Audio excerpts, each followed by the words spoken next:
Hello everyone and welcome to another video.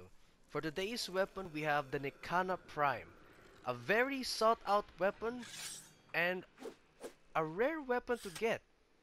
But is it worth the effort? Well, let's find out. Sorry if my voice is a bit weird, a tiny bit sick, but I'm getting better, so that's good. And just to show you something, all I have here are health mods, no form of melee boost of any kind. Just to show you that all the damage here is legit. Now, this build costs 1 Forma, pretty cheap by itself. That's good. All I did was add a V right here. Now for the stats. Attack speed is 1.8, pretty good by itself. Blocking angle is standard. Combo duration is of course 5. Critical chance, however, is pretty high. Critical multiplier as well. Next we have the status chance. Status chance is pretty balanced, pretty fair up there, but very viable. Sorry, I'm sounding weird. This weapon mainly does slash damage, which is good for viral builds. I'll show you that later. Now, of course, I'll show you how the weapon performs without mods. And who better to test it on than one of the strongest enemies in the game, the Heavy Corrupted Gunner, just because of their heavy armor. That's what makes them strong. So, level 140, of course. And here we go.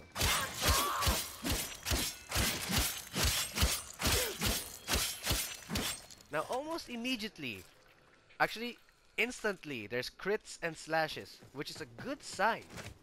If a weapon can deliver that much damage without mods, you can imagine just why everyone wants this weapon. Now then, standard build meaning anyone can get it.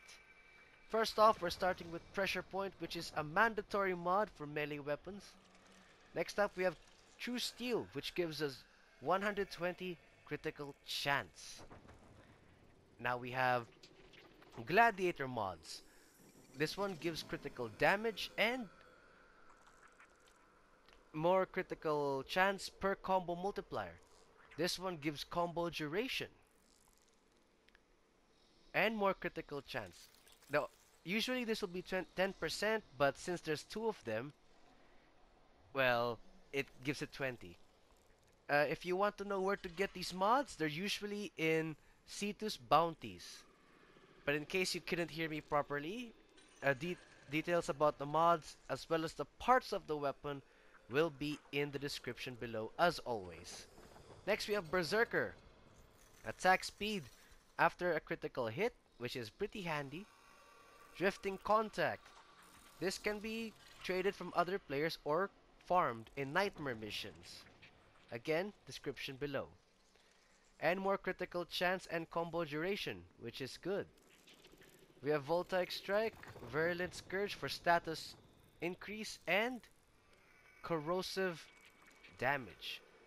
Now, as for the stance, well, it really depends. Depends on you, but personally I prefer Blind Justice and Decisive Judgment. These two mods are easier to use, for me anyway. But back to the element. Since we have corrosive damage, this weapon is good against armor now. Corrosive is good against armored units. So here we go.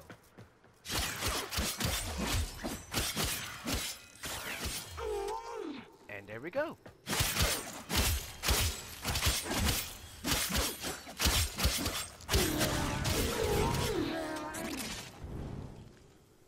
Well, that looks pretty good. And look at the lower right. 7 times 135 combo already. That's pretty fast. Now if we go against them live,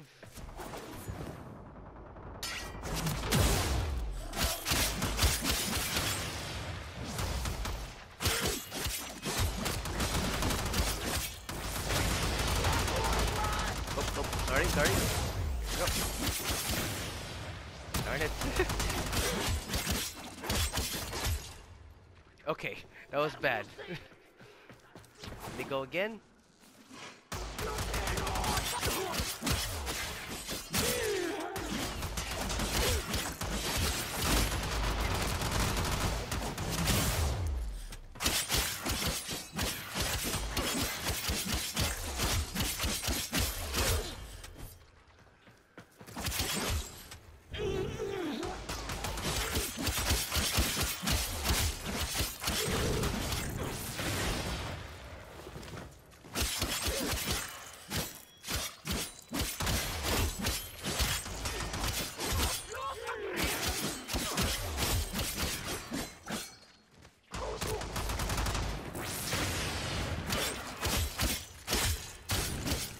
Okay, despite me being very sloppy, sorry about that, the damage is decent and it does the job well. Now moving on, let's go to a viral build. Viral element is basically, well, it attacks health. Sorry, my brain just did something. So yeah, viral builds go for the health, which basically decreases health. And better enemies to fight it with are enemies that don't have armor, which is the corpus. You see, the corpus have shields, but their shields cannot protect them against poison, which is a very good thing.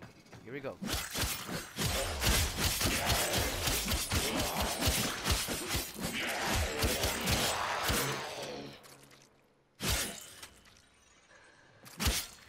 There we go, look at that. Slash. And there we go.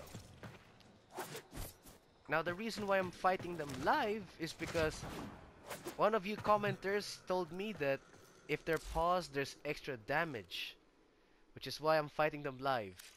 And I think I should like maybe fight 3 just so I don't get murdered right away. Because I'm not using Warframe powers right now. That's because I want to keep things fair, you see. Here we go.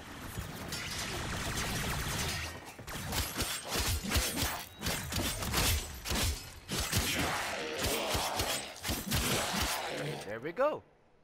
Now that's better. Now with the standard build performing well, let's move on to the expensive build. Here we go. Expensive build, as you can understand, it's, well, expensive. So here we go.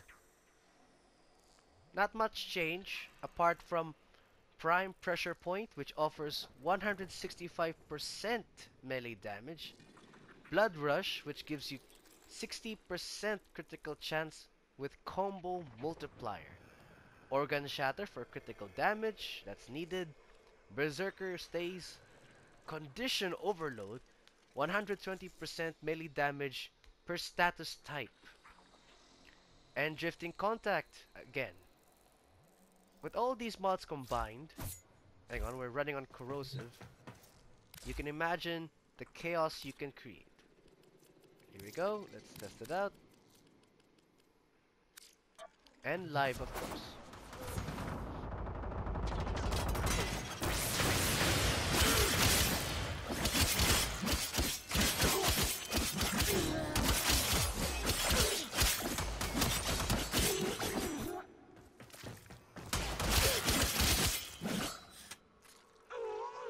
There we go.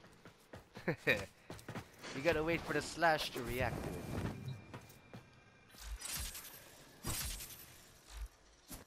Now we'll test a viral build. Give me a sec.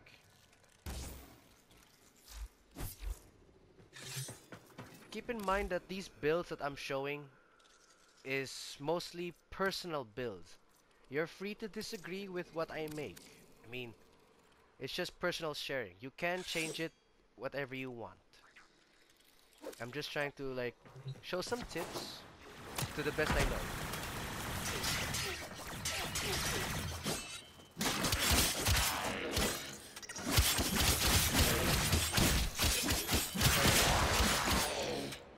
Jesus Christ.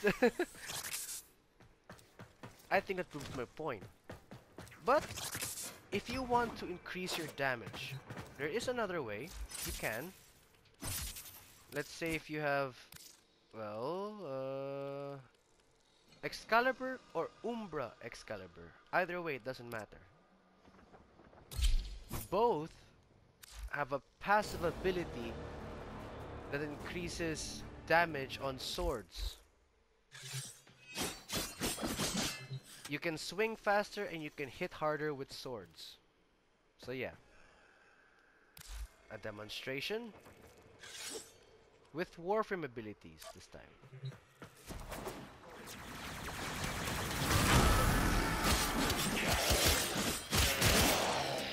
And I think that's the best place to end the video. Thank you guys so much for watching, and as usual, I hope this video helps. Please hit the like and subscribe if you're interested, it really helps out. And as usual, I'll see you in the next video.